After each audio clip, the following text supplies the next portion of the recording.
मैं जयगढ़ किला बोल रहा हूं।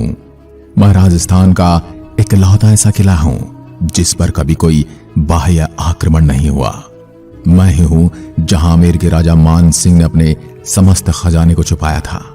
मुझे ही वो ओहदा प्राप्त है जिसमें संकट के दौरान उपयोग में लाए जाने वाले हथियार रखे जाते थे।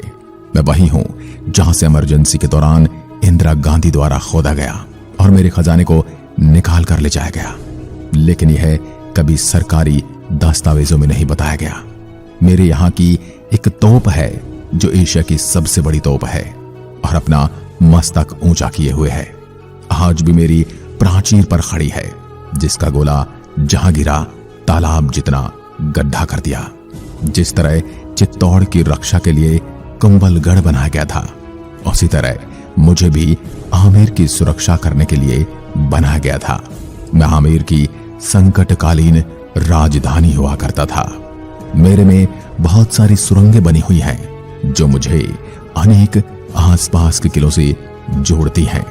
मैं मेरे इतिहास से जुड़ी सभी बातों के साथ ये भी बताऊंगा कि इंदिरा गांधी ने मेरी खुदाई क्यों करवाई और मेरे यहाँ खुदाई के दौरान अगर कुछ नहीं मिला तो दिल्ली जयपुर हाईवे को 2 दिन तक बंद क्यों रखा गया और क्यों सिर्फ सरकारी ट्रक ही उस हाईवे पर चले। आज मैं आपके सामने इन सभी रहस्यों से पर्दा उठाऊंगा। मैं राजस्थान की राजधानी जयपुर के गुलाबी शहर में चील का तेला पहाड़ियों की शीर्ष पर स्थित एक बहुत ही भव्य संरचना हूं।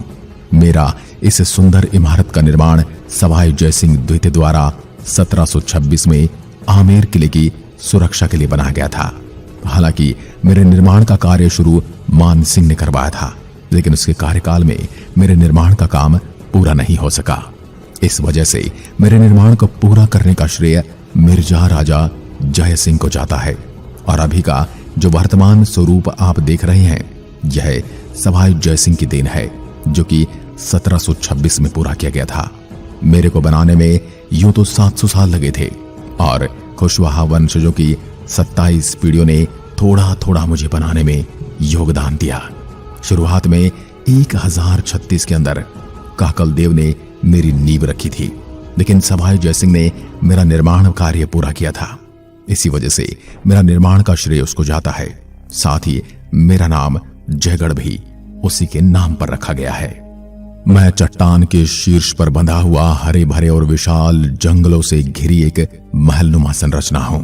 विद्याधर नामक एक प्रतिभाशाली वास्तुकार द्वारा मुझे निर्मित और डिजाइन किया गया था, जिसकी वजह से मैं यहां आने वाले पर्यटकों को अपनी तरफ बेहद आकर्षित करता हूं। मेरी सबसे बड़ी खास बात यह है कि मुझ में दुनिया की सबसे बड़ी तोप है और मैं जयपुर शहर का एक आकर्षक दृश्य भी प्रस्तुत करता हूं। आप मेरे यहां से जयपुर शहर को अति आकर्षक और मनोरम रूप में देख सकते हैं। मेरे आसपास स्थित आमेर और नाहरगढ़ किलों में सबसे मजबूत मैं ही हूं।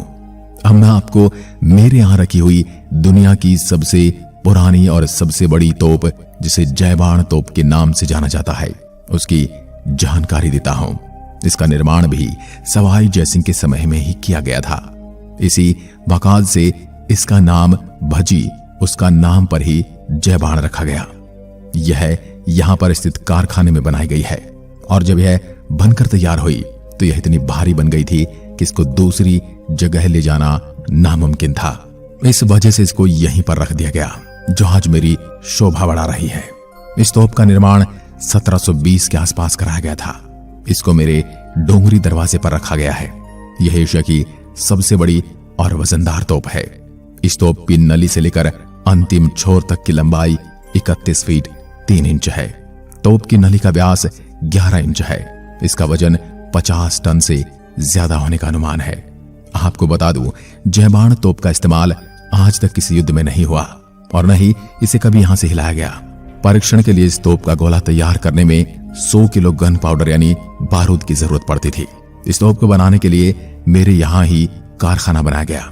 इसकी नाल भी यहीं पर विशेष तौर पर बनाई सांचे में ढाली गई थी। लोहे को गलाने के लिए भट्टी भी यहीं पर बनाई गई।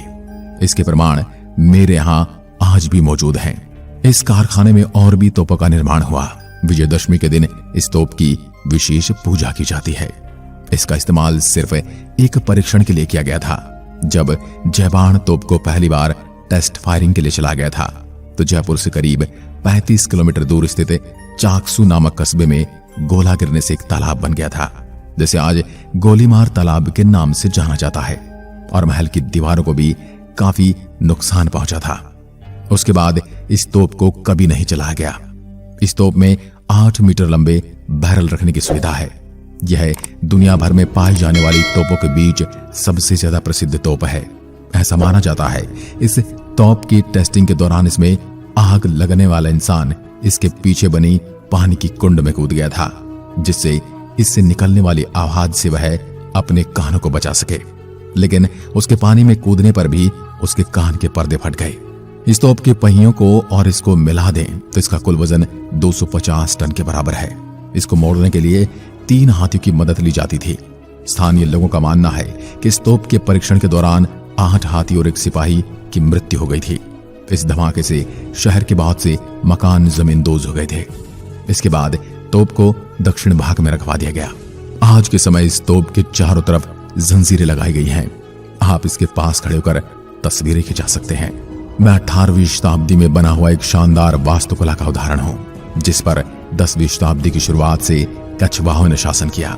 मुगल शासन के दौरान में मुख्य तोप फाउंड्री बन गया था और युद्ध के लिए आवश्यक गोला बारूद के साथ साथ धातु को रखने के लिए भी मेरा इस्तेमाल किया जाने लगा।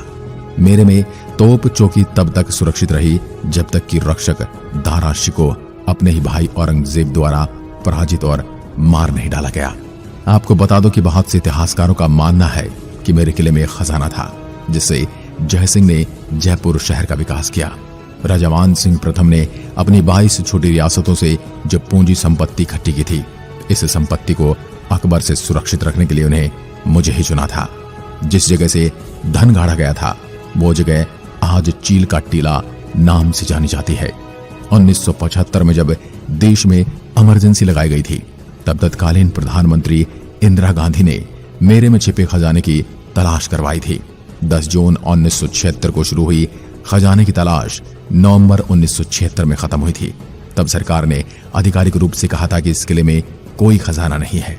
किले में खजाना नहीं होने से सरकार के बयान पर कई लोग आज भी संदेह जताते हैं।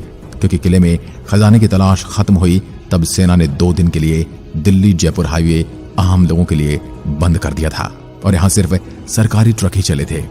कहा जाता है कि इस दौरान किले में मिले खजाने को ट्रकों में भरकर दिल्ली ले जाया गया था और सरकार इसे जनता की नजरों से छिपाकर रखना चाहती थी। हाईवे बंद होने की पुष्टि कई विश्वसनीय स्रोतों से होती है, लेकिन सरकार ने कभी भी इसका सही रूप से स्पष्टीकरण नहीं दिया। इस किले में खजाने को लेकर यह भी कहा जाता है कि पाकिस्तान ने भी इस खजाने में अपना हक जताया था और हिस्सा देने की मांग की थी।